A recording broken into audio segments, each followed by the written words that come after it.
Visto de Fora.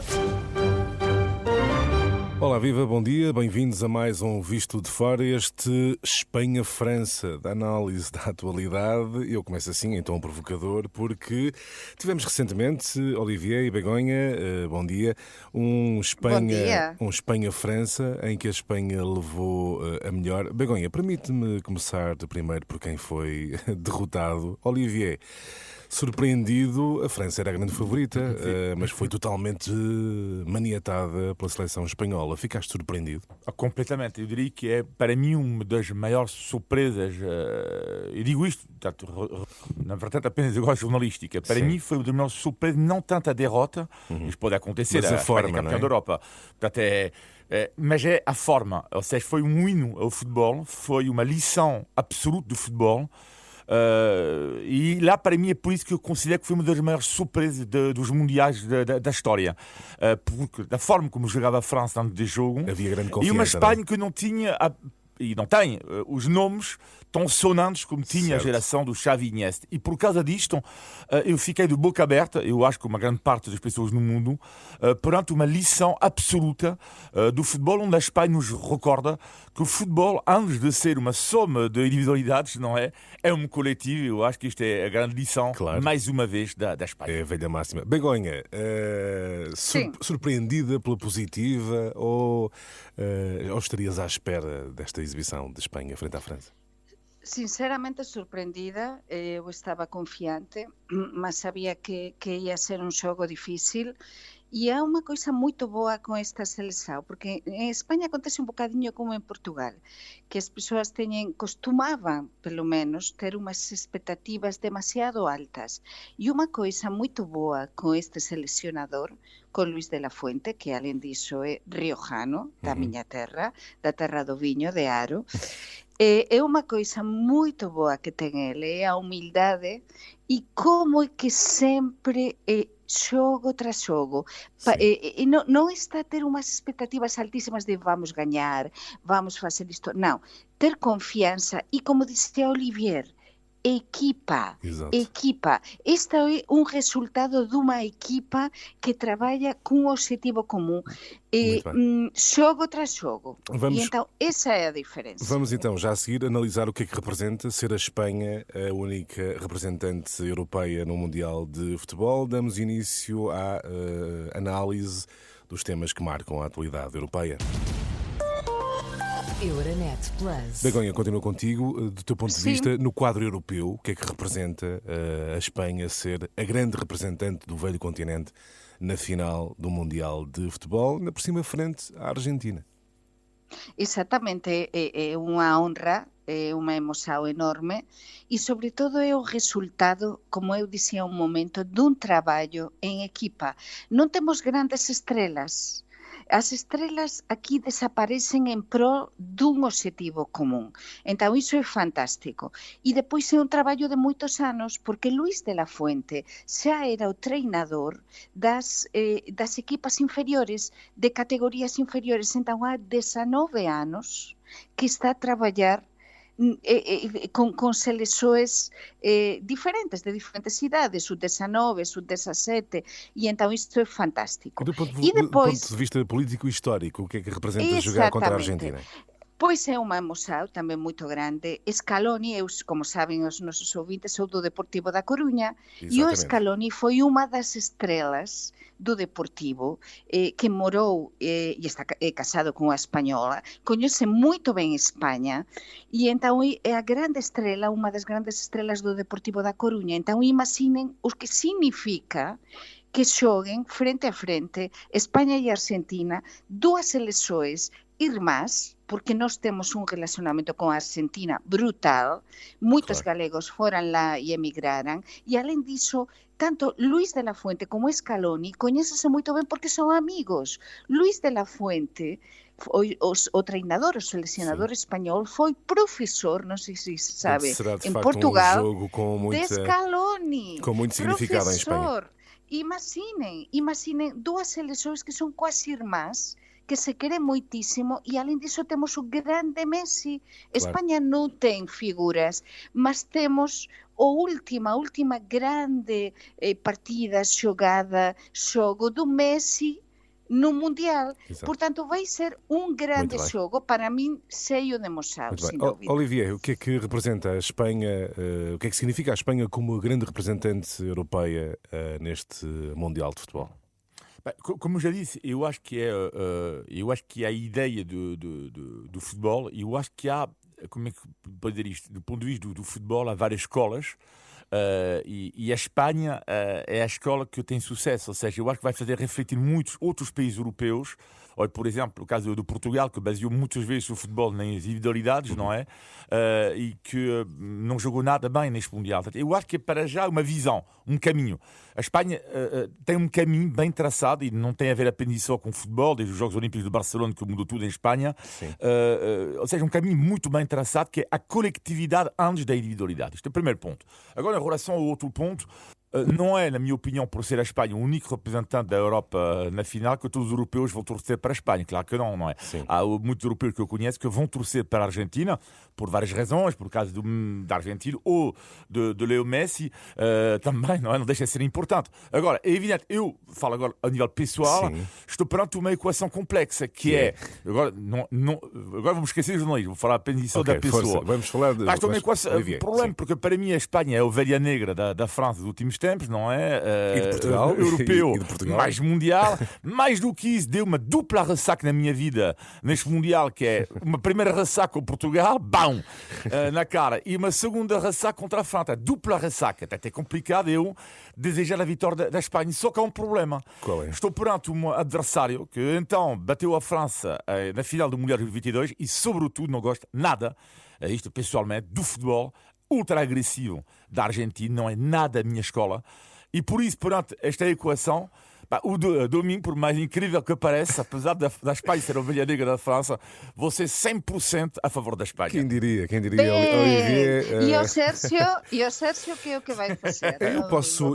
Eu não me importo de confessar, eu vou estar pela Espanha. Portanto, Boa. sim, vou estar pela Espanha. Estou de fora, todos com a Espanha. Porque, por exemplo, como dizia, exato, estamos os três de acordo. Como dizia o Olivier, o futebol da Argentina é mais agressivo e acho que a Espanha inovou no futebol e acho que deu um passo em frente na modalidade e acho que deve ser valorizada. Portanto, desse ponto de vista, independentemente de ter eliminado Portugal, eu estou a pender para a Espanha na final do próximo domingo. E por falar em Espanha, Begonha, caiu o último muro da Europa Ocidental, que separava Espanha e Gibraltar.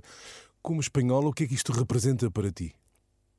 Pois representa tamén moitísimo, porque eu tamén como correspondente tive de acompañar algunha das reunións entre Gibraltar e España, o Reino Unido e Unión Europea. Tive de acompañar precisamente a anos no Algarve. E entón há moitísimos anos, desde a altura de Felipe González, no ano 82, antes da entrada de España na Unión Europea, que se tentaba acabar con este muro, non é? Coa cerca que nos chamamos, con esa fronteira física que existe. Eu estive no ano pasado lá, quería ultrapasar e quería saber o que era pasar pela fronteira física e nin imaginan o que ter de atravesar até o aeroporto, ter de perder moitísimo tempo, e estamos a falar de que son veciños de que máis de 15.000 persoas da liña da Conceição, que é o municipio fronteirizo con Gibraltar, atravesaban todos os días ese muro, esa fronteira, para ir traballar e pasaban máis de 3 horas, moitas veces, entre ir e voltar.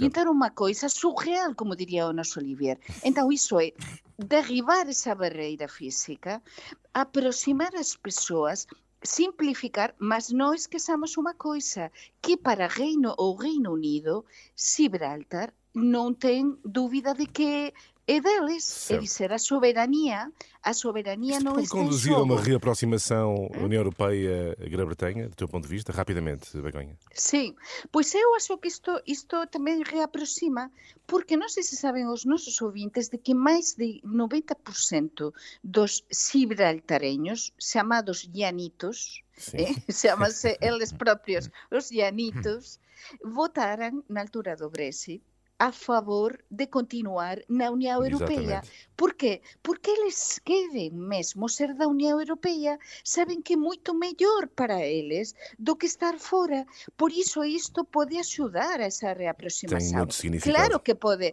ten moitísimo significado. É unha chamada tamén ao goberno do Reino Unido. Então, a ver se isto axuda, oxalá. Fica bem sublinhado. Olivier, neste programa tu propões-te falar não de ionitos, é assim que se diz, Begonha, não é? Mas da criação de algo também muito importante, a criação da coligação antimíssil entre a Ucrânia e outros 9 países europeus. Que significado é que tem isto no atual momento? Bem, eu diria que, rapidamente, é mais vejo uma prova que a Europa, claro que às vezes as coisas na Europa demoram bastante tempo antes de ganhar forma, não é? Mas começa a ter o seu peso. Esta coligação, quem sabe, poderá ser um novo pilar europeu da NATO, numa altura que estamos a ver que a Europa assume cada vez mais responsabilidades perante também menos envolvimento dos Estados Unidos e, portanto, para mim, é algo que é um sinal positivo, basicamente, tudo isto perante a ameaça russa. Portanto, poderá surgir aqui uma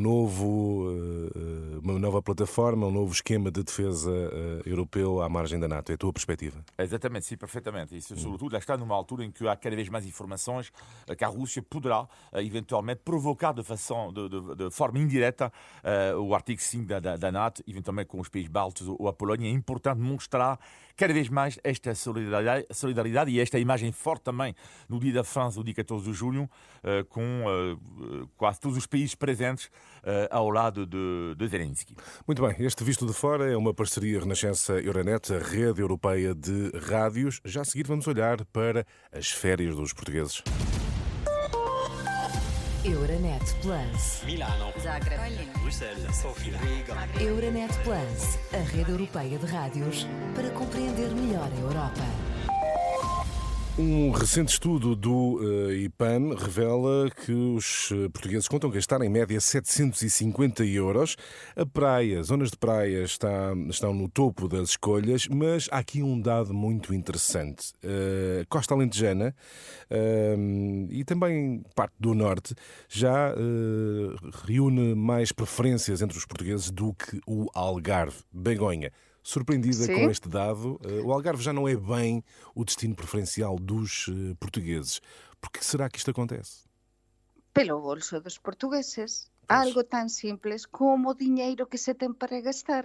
Quantas veces temos falado aquí, Olivier e eu, en termos prácticos do que estamos a ver como analistas e como amantes e quase portugueses deste maravilloso país que se chama Portugal, do que estaba a acontecer con a subida dos preços. Que está a acontecer con o Algarve há anos? Que cada vez sube máis, sube, e chega o mes de agosto, que é o mes de ferias, e a partir de agora, da metade de xullo tamén, e as persoas comezan a procurar locais para pasar uns días de ferias, ven os preços e teñen este diñeiro específico e dicen, non chega, non dá para pasar ni 2 días.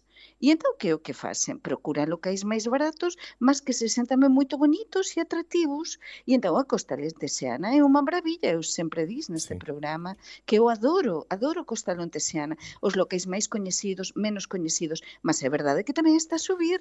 Eu estou a notar que, por exemplo, a Sambuceira do Mar, que eu adoro, há anos que están a subir os preços. Mas há outras localidades aínda non tan coñecidas e que son moito cativantes e nin digamos o norte. É dizer, que acontece? Que o norte non ten as aguas tan cálidas, mas acho que tamén é super atractivo porque agora con as mudanzas climáticas é verdade que temos moitas máis horas de sol no norte, a agua non está tan fría, é máis barato e comese lindamente. Portanto, eu encontro con toda a lógica consideras que as lógico? persoas escollan ir ao norte, por exemplo, Olivier. e a Costa Alentexana. Sim, Olivier. Tem a ver sobretudo com o dinheiro. Com Sobretudo o dinheiro. E Ou alguma tem também história... saturação do Algarve. Tem muita gente, não é? Durante o Sim, verão. mas tem uma história para contar acerca disso. Vamos a Em isso. outubro passado, alguns familiares estavam à procura de uma casa de férias no Algarve para 8 pessoas com uma piscina durante uma semana. E são familiares que têm um bom poder de compra em França. E então, eu ajudei, estava lá ao lado deles e estava a ajudar a ver as casas. E nós da internet, a ver as casas, e eles ficaram de boca aberta. E disse, mas espera aí, isto é os preços das casas no Algarve de uma semana? E digo, sim, é. Claro. E eu disse, mas que cara é isto? Eles têm o poder de compra 3 vezes superior, ou 4 ou 5. Se eles E ficam disseram, surpreendidos. mas espera aí, e a pergunta que eles fizeram, que foi brutal, que é, mas espera aí, e como é que fazem os portugueses? Pá? Tipo, eu digo, cada vez menos vão lá, como é evidente, não é? Foi isso que eu respondi, cada vez menos vão lá. Não, mas eles ficaram completamente de boca aberta. E o que é que acontece? É evidente que no Alentejo de facto, é mais barato, não é? E depois eu acho que é uma outra questão que a minha surpresa, fiquei de facto um pouco surpreendido, nem tanto, mas a surpresa maior para mim é que o norte litoral passa à frente do Algarve. Certo. E eu diria que a tendência vai ser esta, porque é observado, por exemplo, em França, que as regiões mais frescas, por causa das alterações climáticas, têm ganho cada vez mais clientes. O caso da Bretanha, por exemplo, onde eu cresci, em França, no oeste de França, é uma zona onde se respira muito mais, por assim dizer, do que às vezes na região do sul de França. Sim, e nestas regiões mais verdes também, não é? Por causa do caso da Bretanha, e onde há mais, as pessoas respiram mais que o caso do norte litoral, vão ganhar cada vez mais clientes. Agora, em relação estamos a ver muitas mais horas de sol também no norte. E é agradável porque tudo está a mudar. Está mais quente, tudo de facto. está a mudar. Para concluir, Sim. então, Olivier, Já concluí. muito bem. Então, fica aqui esta nota.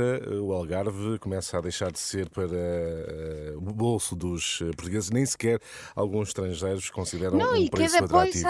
depois há outra coisa, Sérgio, que é importante, Sim, que para também conhecer novos locais. E se tu procuras férias no teu país, como este caso que estamos a falar, tens de procurar também outros locais. E o norte é o grande desconhecido para muitas pessoas. E Turismo do Porto e Norte está a fazer uma promoção ótima, tanto para dentro como para fora. E então o norte oferece não só umas praias excelentes, oferece cultura e oferece gastronomia e oferece também festas populares. Portanto, é uma série de coisas em conjunto que fazem que tenha toda a lógica isto. Está assim feita a sugestão. Vamos agora avançar para o índice de Tugalidade. Índice de Tugalidade. Vamos falar de algo que vocês gostam muito, que são palavras terminadas em "an". Olivier, Amanhã, Covilhã. Estava à espera que dissesse Covilhã. alguma coisa, exato. Mas a minha pergunta é: quantas palavras da língua portuguesa terminam com "an"?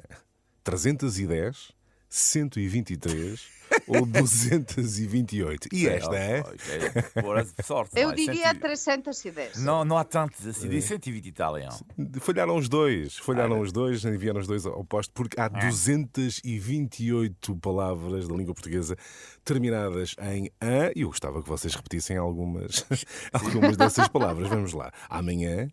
Amanhã. Sim, maçã. Podem dizer outras. Há uma cidade, há uma aldeia que é muito gira. Não, isso é Covilhã, mas há um que eu adoro, uma aldeia, não me recordo onde. Era Chã. Vila Chã, exato. É Vila Chã. Vila Chã. É muito difícil, agora adoro. confessem, é complicado para um nativo que tem a sua língua materna, francês ou espanhol, anasalar as palavras no final. Eu adoro. É a emoção preferida da língua portuguesa. É a riqueza da língua portuguesa e da fonética portuguesa. Mas a grande questão é como é que alguém que está constipado em Covilhã diz Covilhã. Acho que diz bem. Eu acho que diz tu és bem. da Covilhã, tu vais dizer Covilhã. Mas se tu és constipado e tu és da Covilhã, como Diz é que ainda dizes? melhor, se eventualmente dizem. Dirá ainda Um grande abraço a todos os meus amigos da Covilhã. Tenho um grande abraço para Covilhã e todas as localidades que terminam em "an". Vamos avançar para os negativos e positivos. O negativo da semana, Begonha. Ai, é mudar, é mudar. Agora estávamos con moito humor, mas é mudar porque fico moito preocupada con todo o que está a acontecer con os exames nacionais en Portugal. Ainda que isto se resolva e se vai resolver, é que é moito triste para as persoas. Agora, con o estado da nação, isto se ultrapassou até a fronteira de Portugal e aparece até na imprensa española destacado. Exato. Porque non pode ser que as persoas demoren tanto, os estudantes do 11º e 12º ano, sobre todo o caso do 12º ano que está en xogo as súas calificacións para depois poder entrar na universidade, que estesen a espera e a demora dos resultados e que isto ano tras ano non teña unha solución, que cada vez estese a pior. E entón é normal que as persoas fiquen aflitas, preocupadas e que a polémica estese servida. Eu acho que algo ten de mudar. Por favor, algo ten de mudar. Non pode ser que nesta altura tan importante as persoas fiquen días e días à espera de coñecer os resultados que são decisivos para o seu futuro. Foi sem dúvida o grande tema da semana em Portugal e foi o negativo da Begonha. O teu negativo, Olivier? O negativo, você sabe que eu odeio Eurovisão, não é? Já sabemos. Odeio, e peço desculpa, porque há muitas pessoas que eu conheço que adoram, mas e em Portugal faz parte das tradições, mas eu odeio mesmo no sangue, odeio os festivais de música. E então mas é terrível, todos? Odeio todos, quase todos. Todos? Mesmo os de rock, verão e por aí fora? Sim. Não, é só terminar. É que odeio, bom, e aí, para mim é horrível, porque quando está no verão, não é? Há muitos amigos que vão aos festivais de música. Odeio por várias razões. Primeiro, odeio a confusão. Odeio os 5 euros ou 6 euros que se paga por cada cerveja. Odeio, de forma global, o estilo de música que passam nos festivais. Não é nada a minha onda. É terrível. Hein? Às vezes recebo convites, mesmo podem pagar 1.000, 2.000, 5.000 euros, não põem os pés nos festivais de música. Eu detesto, peço desculpa, mas detesto os festivais de música. Estás no teu direito, Olivier, ou anti-festivais de música. Sim, detesto. Vamos para os positivos, Begonha. Positivo. Olha, eu adoro festivais de música, não adoro todos, mas alguns que gosto muito do mesmo. Estilo musical. E forma parte, sim, claro, sim. E forma parte também da história da minha vida. Mas, além de tudo isso, há uma coisa fantástica que é agora a volta da seleção espanhola, para mim é o melhor da semana, esta energia positiva, vibrante, que estamos a ter os espanhóis. E até as miúdas, as mulheres que normalmente em Espanha não havia, da parte feminina, não havia essa energia positiva em torno à seleção. Olha, há um fenómeno brutal com as camisolas, as t-shirts da seleção espanhola, sobretudo as brancas, as que são de... Pronto, não são as principais, vermelhas, sino as outras, que Espanha jogou vários jogos, como é que ficaram esgotadas mesmo em todas as lojas, até a família real espanhola tem todos a branca, porque mesmo muito bonita. E depois outra coisa fantástica, até as mães, as avós, é incrível, a minha própria mãe, como estão a vibrar com a seleção.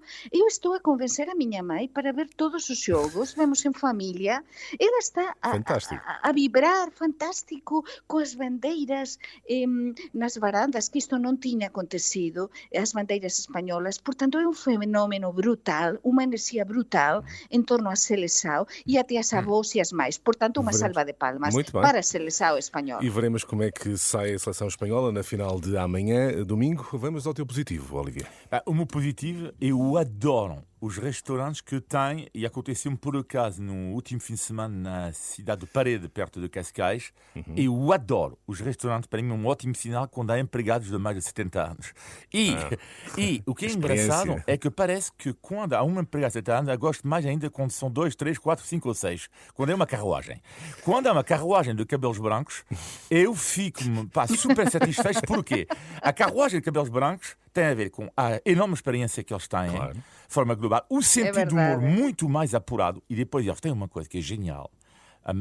E dou os meus parabéns a todas as pessoas de 70 anos que às vezes estão a reformar, mas continuam a trabalhar. É que eles têm uma coisa extraordinária, que é eles amam o seu trabalho. Eles amam o seu trabalho. E por isso, para mim, é sempre um ótimo sinal quando eu entro no restaurante e há 4 ou 5 empregados de cabelos brancos, de cabelos brancos com 50 anos já, mas com 65, 70 anos, é genial. Quando tem 75, então fica ainda mais otimista com a qualidade do serviço. Muito bem, um abraço a todos os empregados. Concordo, de mesa. Olivier, contigo. Concordo contigo. Em particular aqueles que têm mais de 60, 65 anos, como sublinhou aqui o Olivier. Olivier, Begonha, chegamos ao fim de mais um obrigado. Visto de Fora. Até para a semana. Até para a semana. Para a semana, bom fim de semana. Visto de Fora.